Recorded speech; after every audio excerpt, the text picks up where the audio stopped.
विरोचन और भृगुपुत्र दोनों किसी एक स्त्री पे आसक्त हो गए। स्त्री बड़ी सुंदर युवती, दोनों ने देखा भाई अप्सराओं से भी अधिक इसका सौंदर्य, अनिंद सौंदर्य, रूपसी है, सिद्धा है। अगर ये जीवन में आ गई तो सकल कार्य सिद्ध होंगे, अभाव रह नहीं सकता। और अगर ये जीवन में आ गई तो इंद्र जैसा सुख भी देगी ये। अगर ये जीवन में आ गई तो फिर कोई हमें जीत भी नहीं सकता। अगर ये स्त्री हमारी अर्धांगिनी बन गई तो हम अजय बन जाएंगे, अपौरुषे, फिर कोई हमें जीत नहीं सकता। अब दो का मन एक पर आ गया। विरोचन, विरोचन माने प्रहलाद के पुत्र, और भृगुपुत्र का मन आ गया दोनों का। युवती बड़ी विचलित हुई, उसने कहा भाई ये बात नहीं हो सकती, अब दोनों में तय कर लो, आप दोनों में तय करो मैं किसकी बनूंगी। अब मैं दोनों में से किसी एक को कह दूं कि ये श्रेष्ठ है तो दूसरा नाराज हो जाएगा, आप ही तय करो, आप दोनों में कौन श्रेष्ठ है। भृगुपुत्र ने कहा कि आपके पिता से तय करेंगे, आपके पिता के पास चलते, लेकिन उसमें प्रण यह है कि फिर दूसरे को जीवित नहीं रहना होगा, प्राण सिद्धि होगी, प्रणव्रत है, मरण व्रत है। फिर जो एक जयी होगा उसकी मैं बन जाऊंगी, पर दूसरे की मृत्यु होनी चाहिए, फिर दूसरा नहीं रहेगा धरती पर, फिर दूसरे के प्राण नहीं रहेंगे।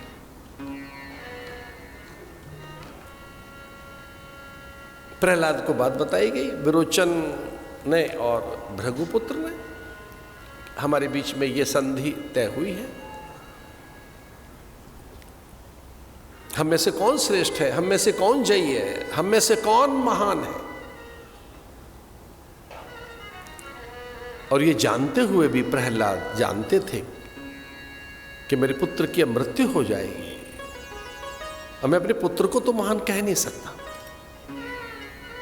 क्योंकि भृगुपुत्र मेरे सामने आया है, ब्राह्मण बालक मेरे सामने आया है, भृगु महान है। और ये बालक भी कितना महान है, किसने निर्णय के लिए मुझे ही नियुक्त कर दिया, तो सर्वथा कितना योग्य है ये। आप तथा अनघ, कपट न रखें किसी भी प्रकार से, अनघ। तो उस युवती को कहा, अरे बेटी मेरा पुत्र महान नहीं है, ये भृगुपुत्र ही महान है, ये वेदज्ञ है, धर्मज्ञ है, स्थित प्रज्ञ है, ये प्रज्ञावान है, वीर्यवान है, शीलवान है, गुणवान है। और हां मेरा पुत्र भी ऐसा ही है, मेरे पुत्र में भी ये समस्त गुण हैं, पर चूंकि ये अतिथि है और अतिथि का अनादर मैं नहीं कर सकता, मैं अतिथि को न्यून नहीं बता सकता, मैं अतिथि को छोटा नहीं बता सकता, मैं अतिथि के विषय में ये नहीं कह सकता कि अतिथि नीच है और मेरा पुत्र उच्च है, ये मेरा धर्म नहीं है। मैं जानता हूं कि अब मेरे पुत्र की हत्या या मृत्यु हो जाएगी, लेकिन भले ही मेरे पुत्र की मृत्यु हो जाए, मैं अपना धर्म नहीं छोड़ूंगा। यही श्रेष्ठ है। और भृगुपुत्र से को प्रणाम करते हुए प्रहलाद ने कहा, आप ही श्रेष्ठ हैं, और अपने पुत्र को आज्ञा दी, इन्हें प्रणाम करो, इनके चरण छू, इनकी प्रदक्षिणा कीजिए, इनके पग पखारिए, मस्तक पे चंदन लगाओ और कहो कि आप श्रेष्ठ हैं।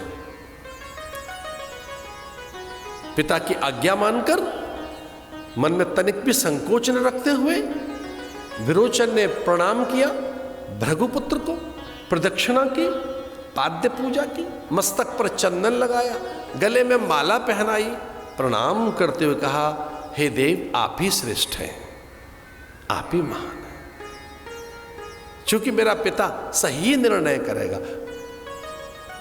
मैं अपने अहंकार में आ गया था, मुझे लगा मैं कितना महान हूं, पर मेरे पिता ने मुझे दर्पण दिखाया है कि मैं महान नहीं हूं, आप ही महान हैं। यद्यपि विरोचन बड़ा था, यद्यपि भृगुपुत्र से भी कहीं अधिक श्रेष्ठ विरोचन था, लेकिन अतिथि के आदर करने के लिए विरोचन ने न्यूनता स्वीकार की और भृगुपुत्र ने कहा धन्य है आप। अब वो युवती कहने लगी कि महाराज ये तो तय हो गया, मैं आपकी बन गई, अब पर इस विरोचन की हत्या तो करो। तो उन्होंने कहा भैया तू मेरी बन या मत बन, मैं इतने महान आदमी की हत्या नहीं कर सकता। एक स्त्री जीवन में आए और एक रूप के कारण और मैं अन्य के प्राण ले लूं, मैं तेरे रूप पर ही तो मुग्ध हुआ हूं। रूप की आसक्ति इतनी अधिक होनी चाहिए क्या कि जिसने निर्णय किया है ऐसे पिता को मैं कष्ट दे दूं?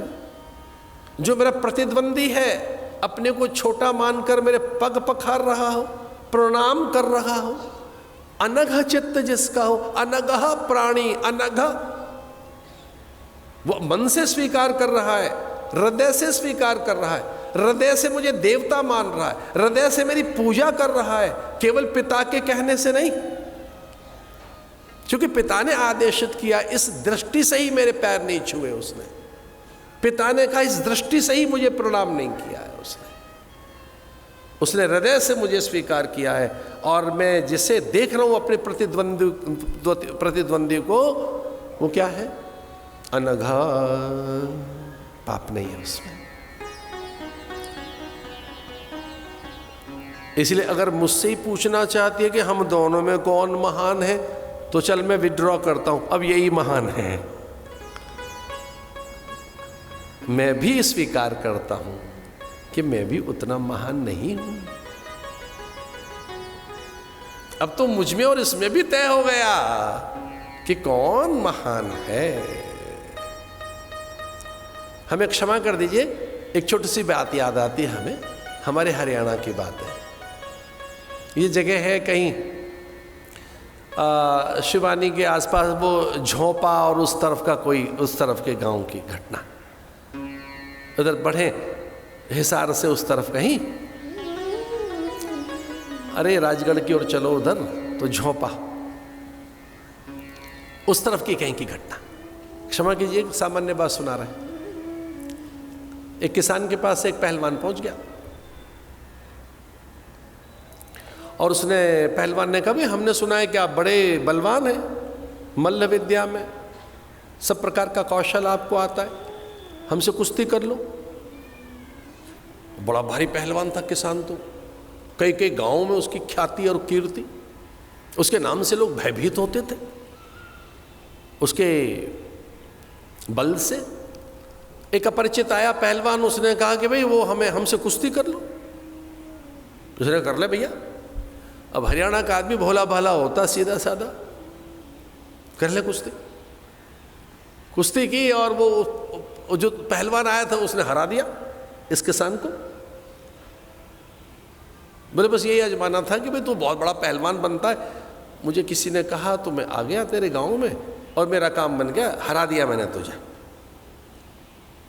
तो उसने कहा मैं ऐसे नहीं जाने दूंगा, मैं तो जाने नहीं दे सकता तुझे। बोले क्यों?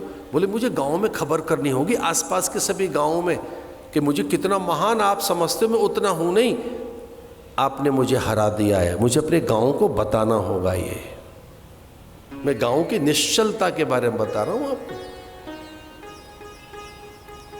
उसने कहा अरे बात खत्म होगी, हमारे आपके बीच की बात थी। बोले नहीं नहीं नहीं नहीं, मुझे गांव को बताना होगा। पूरे गांव को इकट्ठा कर लिया। उसने कहा देखो भाई गांव के लोगों, आप मुझे महान समझते थे, ऐसा नहीं है, इस पहलवान ने मुझे हरा दिया है, मैं स्वीकार करता हूं अपनी हार। चूंकि आप मुझे बार बार प्रणाम करोगे, महान बताओगे, मैं ये सहन नहीं कर पाऊंगा। आज मैं पराजय स्वीकार करता हूं। और ये बताया मैंने इसलिए है कि ये मैं अब सुन नहीं सकता शब्द कि मैं बड़ा महान हूं, मुझे लज्जा आती, मैं भेद नहीं रख सकता, मैं झूठ मूठ की प्रशंसा नहीं चाहता, मैं हार गया। गांव के लोगों ने सच मानिए 3 दिन तक विजय यात्रा निकाली उस अपने हारे हुए पहलवान की। उस गांव में 3 दिन का विजय उत्सव रहा कि हमारे गांव का पहलवान हार गया, पर सत्य में जीता हुआ है, नैतिकता में जीत हुई है। हमारे गांव का पहलवान नहीं हारा है, बल से हार गया होगा, सत्य प्रतिज्ञ है, दृढ़ प्रतिज्ञ है, आत्मजयी है। झूठी प्रशंसा भगा दी उसने। किस्सा तो यहां तक जाता है कि गांव के लोगों ने फिर से उससे कहा उस पहलवान तक खबर भेज। कहते हैं 2-4 महीने के बाद में फिर से कुश्ती हुई और ये गांव का पहलवान जीत गया और उसको उसने हरा दिया। गांव के लोगों ने कहा तू पहले कैसे हार गया था? बोले पहले तो मैं इसलिए हार गया था कि अतिथि है, चलो ये जोर अजमाइश कर रहा है, इसको ही जीत जाने दो। मैं तो पहले इसलिए हार गया था, मुझे हरा नहीं सकता था ये। अब कहीं से चलकर आया है, दूसरे गांव का आदमी है, अतिथि का आदर करने के लिए। ध्यान से सुनो हमने क्या कहा है।